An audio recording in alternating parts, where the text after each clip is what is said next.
Well, it finally happened. Instead of talking about something 5 or 20 years after it's out, I'm talking about something early. Luckily, the last video gave me some official legitimacy. So I have a review copy for the new DLC. I'll talk about the free stuff they added in too, because why not? This will be the last of Warhammer for a while because I have a lot more to do. Okay, let's get into it. In surprise good news, the nuclear bloom for Warhammer 1 characters is gone. This had been a problem since launch, so I figured it would never go away at this point. They're definitely not fixed up completely, but someone's working on it now.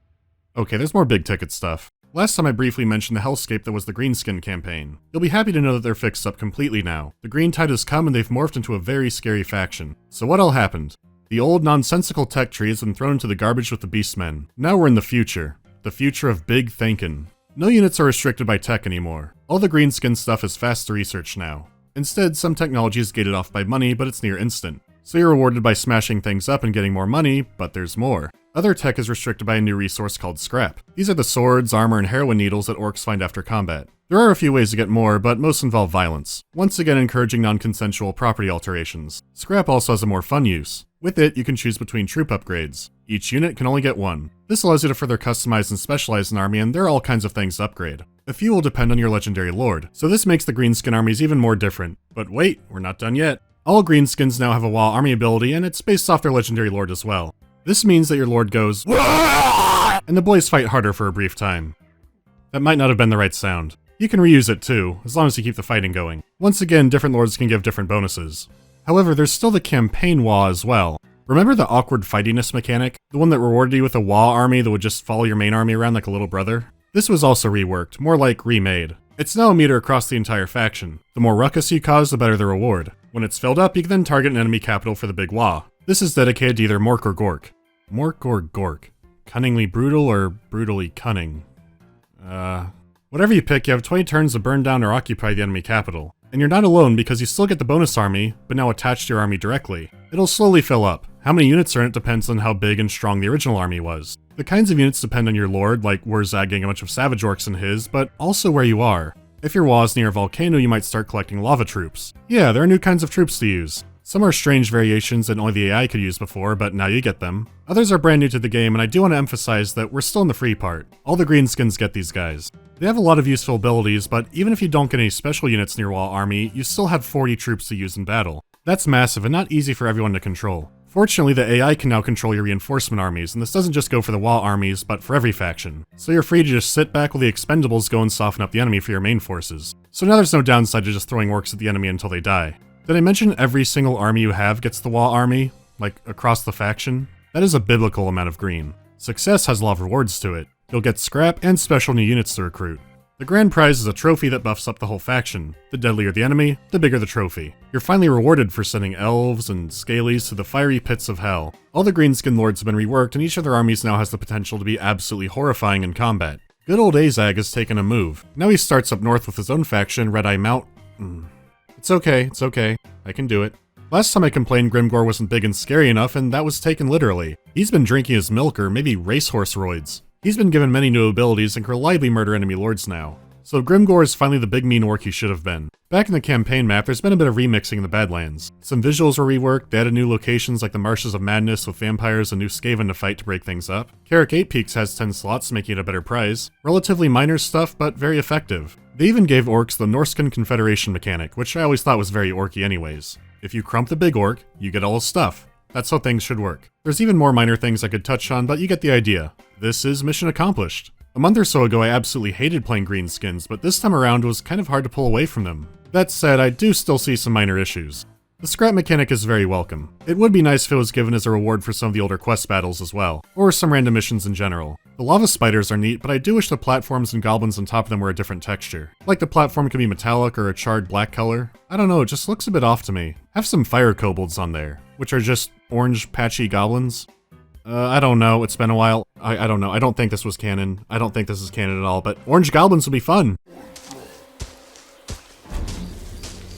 The new units are nice, but if you're hoping for some lower end stuff, well, you might be disappointed. I mean things like spear orc boys, or forest goblins, or black orcs with shields. I know stuff like that was fun for theming on the tabletop. I was hoping black orcs might have a switch weapon around button. I can't say I truly feel their absence playing the game though. They have a solid roster, especially if you add in the new DLC units, which I'll talk about very soon. Plus, there have always been tons of mods for these kinds of units, since they are fairly simple to make. I can only guess they didn't want the roster getting too redundant. There was also a leak showing what appears to be a Black Orc Big Boss. I'd bet near anything that he's coming with the Skulls for the Skull Thrones event that Steam puts out every year. Maybe he'll bring friends, I have no idea. Nitpicks aside, like I said, mission accomplished. This was all free, and the High Elves got some rework stuff too. Some mounts for characters and a small influence change. Oh yeah, they added Emmerich too. He's home alone down near the Dragon Isles trying to, well, tame dragons. You can work with them for bonuses, or try to challenge them to get them into your army. There are a lot of dragons to catch. That's my review. I should probably get to the DLC, huh? We'll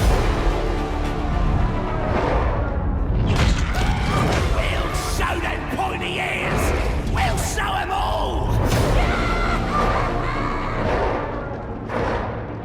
His immensity, his enormously, has returned! This is a game that has always been full of weird premises, so I'm impressed they took such a strange rivalry and made it immediately digestible. You have Elf Dark Knight era Batman and a Morton Joe Goblin.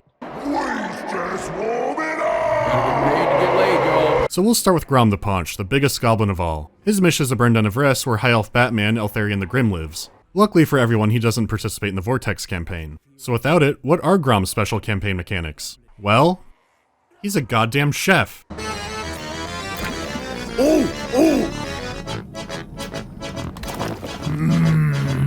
Grom is a big boy and a big eater. He once ate raw troll meat which regenerated inside his stomach, causing him to eat more to try and digest it faster, and well, it all ballooned up from there. So while you're doing normal campaign stuff, you're also cooking with Grom. Actually, cooking with Grom is mandatory for victory. Gathering ingredients requires accomplishing multiple campaign and battle objectives. Kill a dragon for a dragon tail, you get the idea. You can also get more ingredients and recipe slots by pleasing the food merchant, who appears randomly on the campaign map from time to time. You're always in the hunt to find new ingredients to start cooking with, but you can't go crazy experimenting at first because a recipe also requires scrap to cook something up. So the campaign is like shooting a man to get into a Cracker Barrel, over and over and over again.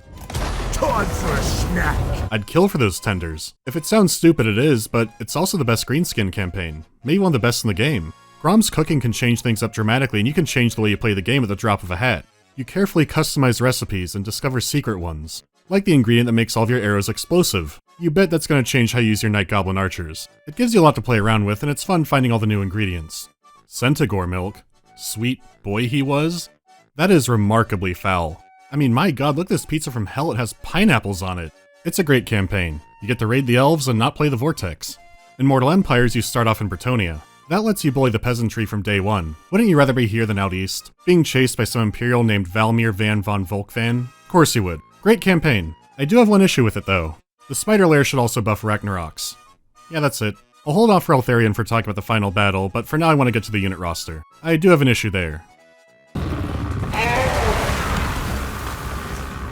The Rogue Idols are the big centerpiece unit and have some of the coolest animations in the game. It's the Will of Orc gods made manifest, meaning it's a big rock that smashes things. You know how Atlantis has those stone guardians that protect the ancient sunken city of wonders? Well, Rogue Idols are kind of like that, but they protect a neighborhood where you got your hubcaps stolen. They are absurdly slow, but monstrously tanky. The more damage they take, the more violent they get. They can even smash down city walls. They're just that strong.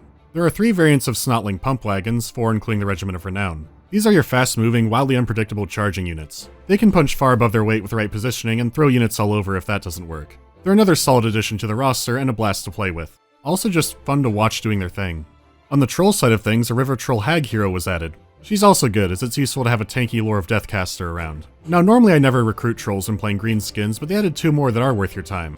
I adore the River Troll models. They look like gremlins who did that one thing they did in Space Jam. They smell so horrible that they debuff enemy units, and they're great fighters in water. They don't run away nearly as often as normal trolls either, so they'll stay in the line a good while.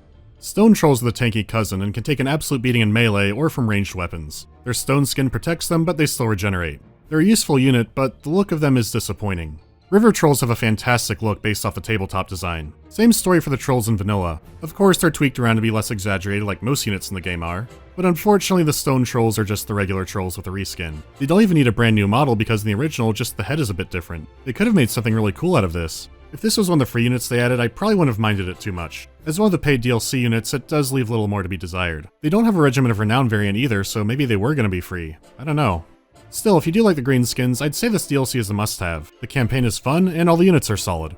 Grom isn't only just serving up healthy recipes, he's also serving up smiles. Where's the trigger? Yep, Fun Police is here. Swear to me. Hey, can someone turn that down? I can barely hear what's happening. Have you heard the rumors about Eltharion? I haven't, I don't know much about him actually. He defended his city once from Grom and beat the tar out of him, but now Grom's back to do it again. I joke about him being Batman and the game starts him off right next to Superman, so I don't know what to tell you. I'll try to hold it in.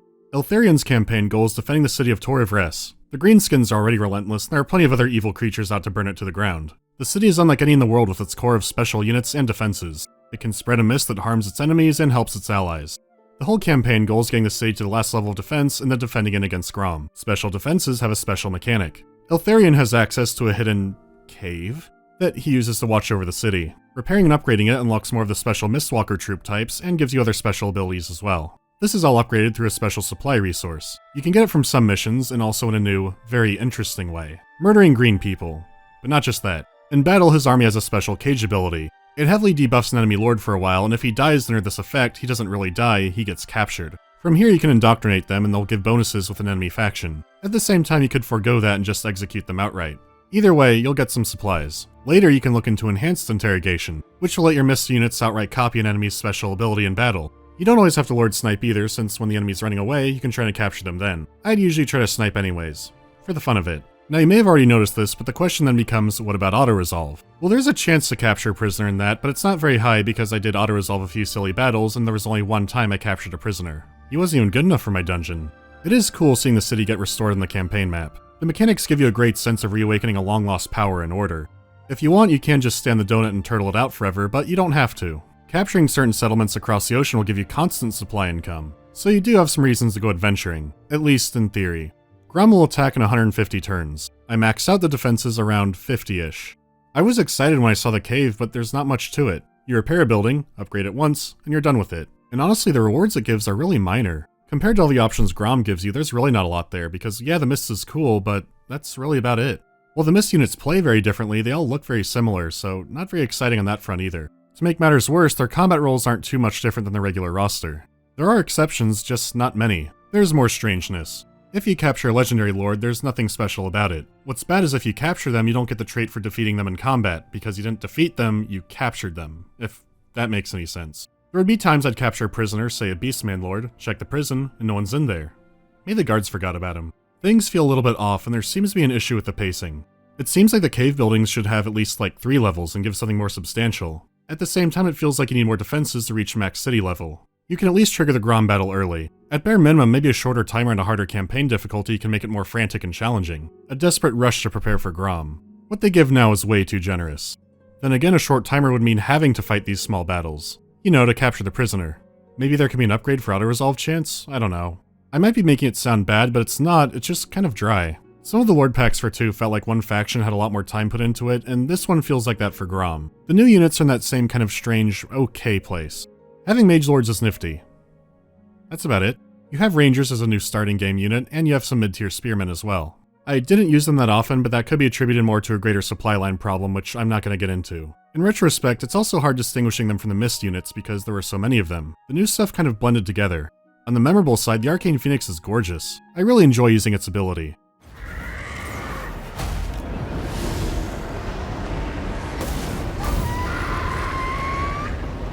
That's pretty cool. The Lions, Ligers, and Chariots are also a lot of fun. Essentially you have super war dogs and some very dangerous flankers. Plus, it is a fact that ancient Romans loved seeing people devoured by lions, and we patterned governments off them, so they must know something. Once again, everything is okay, but kind of understandable for 2 reasons. The first is most of the really useful and memorable High Elf units are already in the game. There is that flying one, but I'm not even going to post a picture of it because I hate it. So if you're going to have Grom in the game, you have to have his rival, which means you need some High Elf units. The second I would guess would be budget. This isn't the first time we've seen something like this. Remember that DLC where the Lizardmen got the biggest unit in the game by far? And then 2 of the Empire units were just like archers? Yeah. When I see how gigantic and gorgeous the idols are, then watch one hurricane a rock into the stratosphere, I think I know where the Mareware money went. Sure, it is only $8 or $9, but times are hard right now. So if you have no plans to play Grom, only want High Elf content, and money is tight, yeah, you can hold off on getting this one for now. You can still play Imric's campaign. That's free and it's pretty fun from what I've played. If you're interested in Grom or Orcs, then get it because you won't be disappointed. He's a likable character. Get out of Grom's way, mountains! Honestly, they're both pretty likable. The smallest chamber is mine. I'm going to end this by talking about the final battle because there's a lot I find interesting about it on both sides. It indicates where the game might be going. Because the final fight is a siege battle, and to their credit, it's really engaging. The siege map is big. It may only be one wall, but there's a lot of city layout behind it. In both campaigns, most of my fighting was inside the city. It still took effort to get in. There were magical traps outside the walls and inside the streets. So there was a threat to the attackers beyond just whatever the towers were shooting out. Rogue idols could smash down the walls, but there was also a new army ability called a Doom Diver team. This was also able to hit defenders on the wall and also punch a hole into it. This got me thinking about sieges in general and my endless nightmare of towers and rams. Instead of just building towers and rams, what if you could also build an ability like this? You know, preparing uses of some kind of special attack. Yeah, walls came down sooner, but there was a lot of fighting among those points. You had to adjust people on the wall and move troops through the streets to intercept. The attacker had army abilities. The defender did too, but also traps they had set. It made the fight exciting and unpredictable for both sides, and pretty challenging too. Actually having ways to get inside more efficiently and move around and fight made it so much more enjoyable. This gives me a lot of hope for where sieges might end up one day. Really, there was a lot put in that has interesting potential. How about the wall army stacking mechanic? Maybe Skaven could have special slave slots there. Then menace from below could become like a purely defensive siege option, or maybe something only in Skaven territory. Then fighting those dirty rats outside their home would be less of a nightmare, but I don't want to go crazy theory crafting. So overall, a great patch, a great DLC if you're into orcs, and an okay DLC if you like the high elves. So that's enough Warhammer for now. There are 2 mech games coming up, so I'll see you then. Stench of their dung piles.